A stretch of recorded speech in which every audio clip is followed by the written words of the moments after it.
Has been started. Whenever we're good. Okay. Hello, everybody. Welcome to the Day Night Show matches. And this is a very unusual time in that we are not currently able to consistently stream live.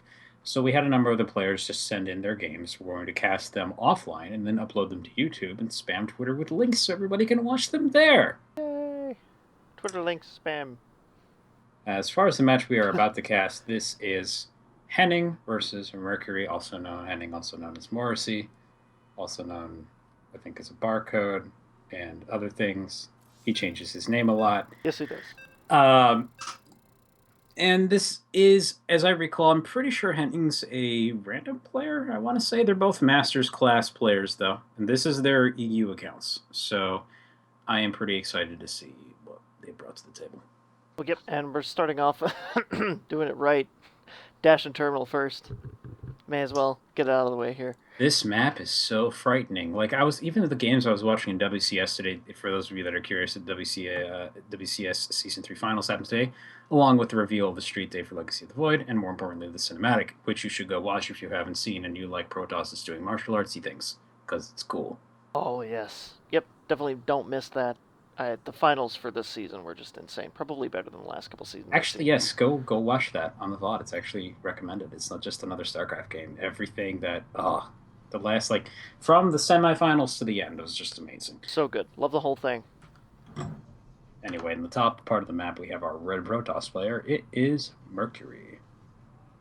And his opponent spawning in the, well... Was spawning in the right center. Was spawning in the right center, but he has now moved to the gold, as all Terrans do. It is Morrissey.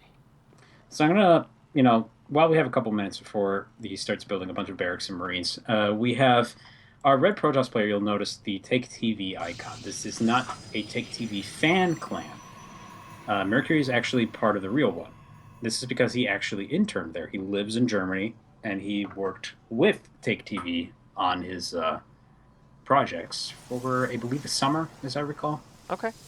So I'm trying to remember it here. So he's gotten to see a lot of pros play up close and personal and learn a lot of things from them, and he has really ridiculous micro. But more importantly, Mercury is, as I recall in the past, a very aggressive player, but one that can dish out some fairly strong standard play as well. As for his opponent, well, he's having a good time. He is having a good time right now, yeah. This is a little unorthodox strategy. It works against people that don't wait for it. And he scouted right away. I mean, this is kind of like, oh, I've been caught with my pants down. It's like, this is admittedly a setup where you're kind of hoping your opponent doesn't cheese you, because if he does, you can't stop it. Your economy's too late. If he goes for a gateway attack, it kind of depends on the gateway attack. This can beat some of them pretty hard.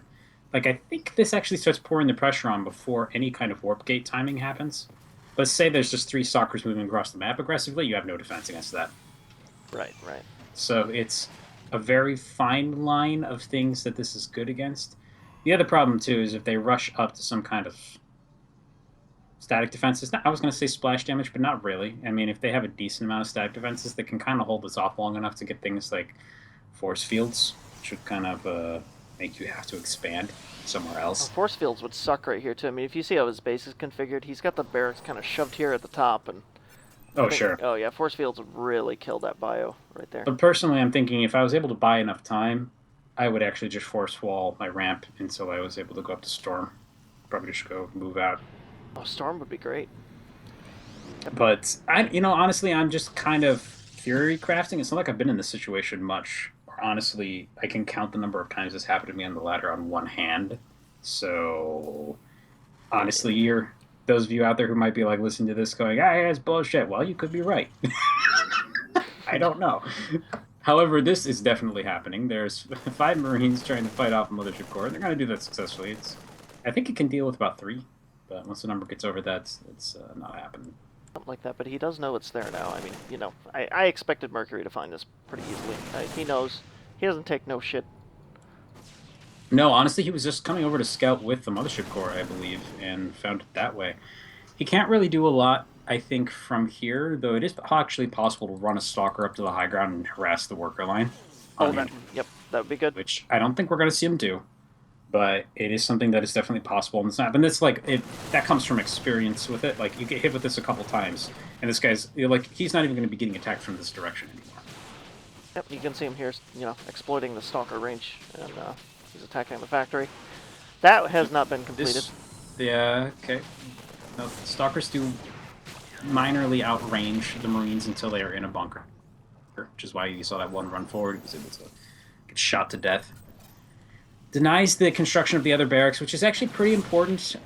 Morrissey is actually taking in far too much minerals to be able to use them all right now. That's actually a huge problem, which is why you can see him having pulled the boys, so to speak. Okay, getting the mothership core is really good, though. I think it is going to force him back a little bit, but this time Warp is going to result in a couple of his workers going... nope. Okay, he's going to kite back and forth against the Marines. And again, this is very, very strong against Marines without stim or combat shields. As you can see, is their numbers are starting to dwindle, and the Stalkers haven't lost their count at all. Yep, 4 Stalkers, I mean, oof. That's really good by Mercury. I love watching his micro. It's absolutely brilliant. You notice he's actually grabbing a Nexus behind this, so he's basically intending on only to kind of keep his Marine count down, kill a supply depot, make it so that he can't really use all this money that he's taking in, and then just beat him with a better economy in a long game. Man, and these minerals that just keep popping out of the barracks. It gets picked off right as they're sitting on top of the production. You're burning minerals away. Yep, and he's getting workers on top of that as well. Morrissey's still supply blocked. He's trying to fix that, just about to undo it, but he's already 4 army supply and 10 workers behind his opponent. A little bit of a funny dance here we got going on with the Stalkers and the Marines and a couple SCVs. Morrissey has not been mining until he dropped that mule. Yeah, and this is just basic kiting. Like, this is not anything complicated that he's doing. The only thing that I would be messing up right now if I were doing this is I would not be moving these damaged Stalkers back as responsibly as he has been for this entire thing. Yeah, it's super good about keeping the damaged ones back. And yeah, now that he's got a bunker up and a siege tank, this kind of ends, and he's going to be forced to fall back, and that's fine. He's done the damage that he needs to. He doesn't really need to push the issue. Contain him in here is all, and build up his forces in the back of it. Super powerful container. I mean, he's got a Nexus. He's establishing this natural base already, and that already puts him miles ahead. Yeah, he's feeling the burn here, the mineral burn. Yeah. Mercury's not bad. Mercury's having a good time. And again, it looks like Mercury's pieced together that, the train is probably close enough for me to shoot him in the back right now, so that's what I'm going to do. And here he comes. Oh, no, he's checking. Checking for another base, yeah. He's just checking for bases. Oh, I'm sad. That's okay. Yeah, I was hoping he would take pot shots, too, at the mineral line there. But I think, honestly, this is what would actually disrupt most people, because if the Protoss player figures out what you're doing, you've got a couple of Marines down here. You want to keep them down here to prevent anything from walking in at the front. Once Stalker goes up here and starts shooting at the back, and the rest of the force is positioned at this ramp, they're never going to get back up there to stop him from doing that. Which is probably why no one does this, actually. I mean, at a pro level. Having a siege tank maybe back there by the supply depot, as long as you have some sort of high ground vision or a scan available, would be great too to defend against that. But alas, that is not what's happening. Or better yet, you build the supply depot on the high ground. Once you have the siege tank, just put a building up there. Ah, there you go. Mm-hmm. If the Stalkers don't get to it first. Yeah, again, like in the scenario I was talking about, this would happen long before the siege tanks came out, and then you would just get mineral starved. But this situation that didn't happen. I really like this move by Mercury too. He's moving up into Colossi tech. He's dropping a robotics bay right now, and that'll open the way for, range. Be able to just kind of sit on the edge of the range of Morrissey's units and just kind of cleave away with the lasers and not have any. So we have an observer flying overhead. See everything here. There's no detection of any kind, so it's hindered. He sees, importantly, the starport. And I think he can probably guess what's going to come. But more importantly, did you ever notice something? Here's a random fact of the day. This Selnaga watchtower does not obey any height rules at all. Nope. Think about it. Normally these things are on, like, the high ground. They're actually not in this map. They're on the main ground, but they can still see everything above them. The Yep. only building in the map that operates this way. Pretty interesting. Oh, Okay. Yeah, go ahead. Yeah, I was gonna say he's getting a little brave here. We're gonna bring up some of these Marines up to the high ground, get vision for the tanks, and it's gonna work for a few minutes at least.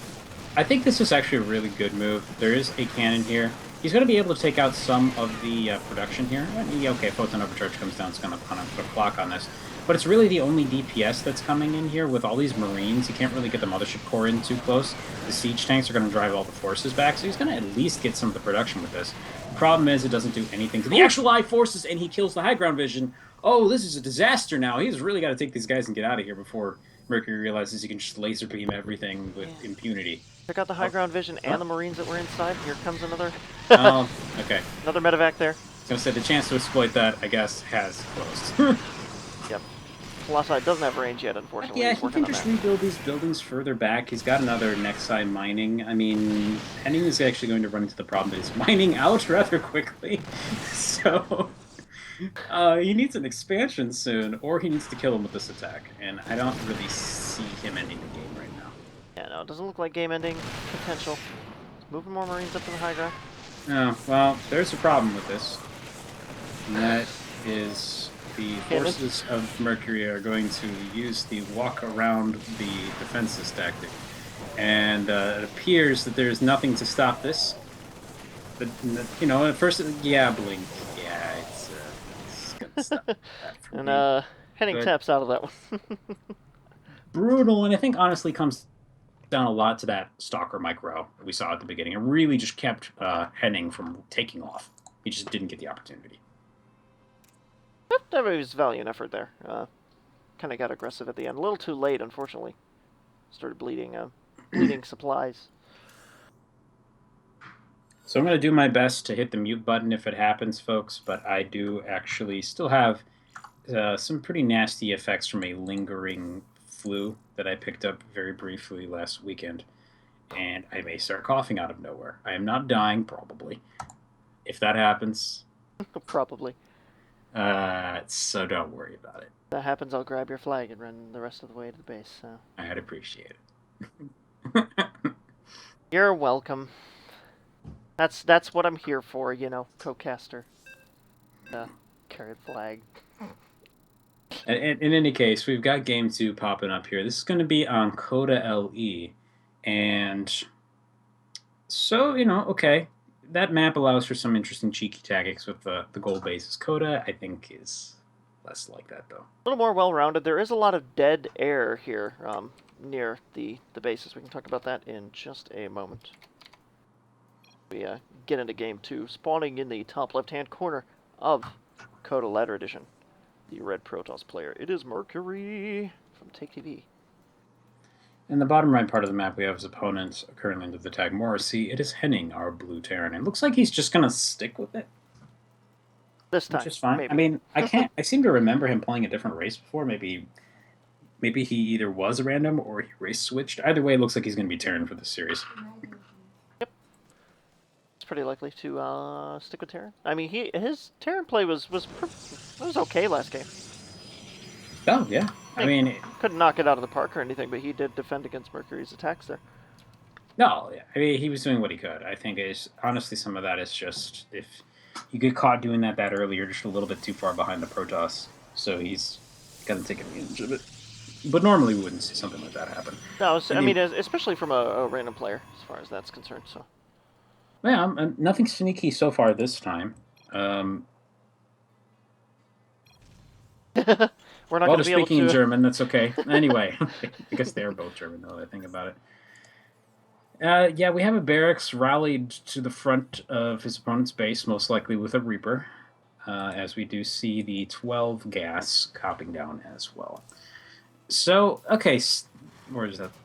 Whatever, I'm not going to nitpick my own statements. Anyway, this is a very standard opening that we're seeing from Morrissey. Could be used to transition into something like Factory or Banshee, if he so desires, but we're not looking at any of the crazier, cheesier openings that the Terran can pull off. Likewise, the Protoss, he's got a Gateway, it's in his base, he's got a Cyber Core, and he's got one gas. He's not doing anything weird. Nope. Yep, technically, if he's doing something weird, he'll have another gas waiting for him. Not even a proxy. He's going to keep his second pylon out. Pretty good. Feels pretty confident in this game that Henning's not going to try anything funny. In fact, he is, unfortunately. He's going to send his Reaper straight into his base. He's definitely going to have a Stalker ready, though, so it shouldn't hurt any. No. I remember kind of in my earlier days when I got into Gold League. I think this is kind of not when I got into it, but I want to say I was about mid Gold League. So this was like a little further into HOTS. This was at about the point when people were really like embracing, oh, Reapers are awesome to scout with at the beginning of the game. And if your Protoss opponent is really incompetent, you can just kill them right there. Yeah, yep. So it wasn't uncommon at my level to run into people just making a few extra Reapers. Okay, this Zealot came out here. It's going to try and fight around the vision blockers. This is a very interesting, actually, this is probably the only kind of place you can even do this. Here's the Stalker. Wow, Mercury gets nice and aggressive with his units. Looks like he'd love to do this push out with the Mothership Core into units. Yeah, that was super awesome, the vision blocker. I never would have thought to do that, actually. No, honestly, I was going to say on most other maps that Zealot just dies, which is not bad for the Protoss, weirdly enough to say, because he actually would rather have it shooting his Zealot than his workers. So it kind of works out, but it is still a little bit annoying. And we can see that he's got a bunker coming up here, and this is probably going to get pushed back fairly quickly. But there isn't much in the way of their forces out. He's actually going to nail the Reaper, which is pretty good, and get maybe one worker for his trouble. Not bad. Scouts the other command center on the high ground, and Why? yeah, he sees what he needs to, and he can just fall back. This is very, very unusual, though, which is probably why Henning is feeling a little bit confused. Is a lot of Protoss players actually don't attack right now. Most of the time, they stay home assuming that you'd be able to hold this off, but an advantage, and they don't bother. But as you can see here, why do so many Protoss players feel the need to play? Play like assholes. Because it's fun. That's why. There we go. So, yep, as he's trying to repair the supply depot, I mean, Mercury just... He's burning minerals away here. And again, like I was actually saying toward the beginning, it was very, very common to get a lot of Terrans that would start building 3, 4, or 5 Reapers at the beginning, and you would have no idea. So you'd have to overbuild Stalkers and not be fun. It looks like he has just enough range to actually poke at the supply depot, and Henning is salty, but he's got a Widowmine now, so this is over. Yeah, he does. Widowmine, unless it dies, so now it's not. Gets picked off, but he does have enough Marines, and he's pulling the boys here, so these Stalkers are not going to want to engage on this. Oh, but he's got a time warp down, so he's going down. Gonna try and drop it. So much D3, I'm expecting everything to die though, and it doesn't. Oh no! He's trying to emergency bunker. The Mothership Core does go down, so there is no recall. Also, the bunker is canceled. Yeah, but wow, Mercury's got a solid advantage of 7 workers right now. He's already building his Nexus back home. And he's exploiting this. Henning can rebuild his worker count very, very quickly, but this is very frustrating for the Terran. I don't think this game's over yet, but it is looking pretty tough. Not going to be easy. The Widowmine just goes down. Taking out a Stalker for free. There we go. Yeah, that really limits what the Protoss can do. I wouldn't be too surprised if we see Mercury leaving not too long after this. But, you know, there's no stim down. He's going to be able to just kind of, like, crawl forward with the Widowmines and drive everything out, I think. Yep. No stim, no combat shield. Starports come down. He's going to be able to drop behind Mercury if he doesn't leave right now. And that's what he's doing. Yeah. Heading home. Well, yeah, kind of like, as always with Mercury, we get a little bit of a textbook lesson on how Protoss aggression should be done. Because this guy's not doing, he didn't overcommit to this. He didn't go all in. He showed up at his front door and broke a couple things because his opponent assumed that he wouldn't need the defenses for it. So, frankly, got him pretty good there. Or his opponent misread him and thought he was doing something else. So it happens. He didn't get the chance to get across the map with the Reaper and actually see. Oh. It happens. The game froze. Uh-oh. His internet died. Oh no.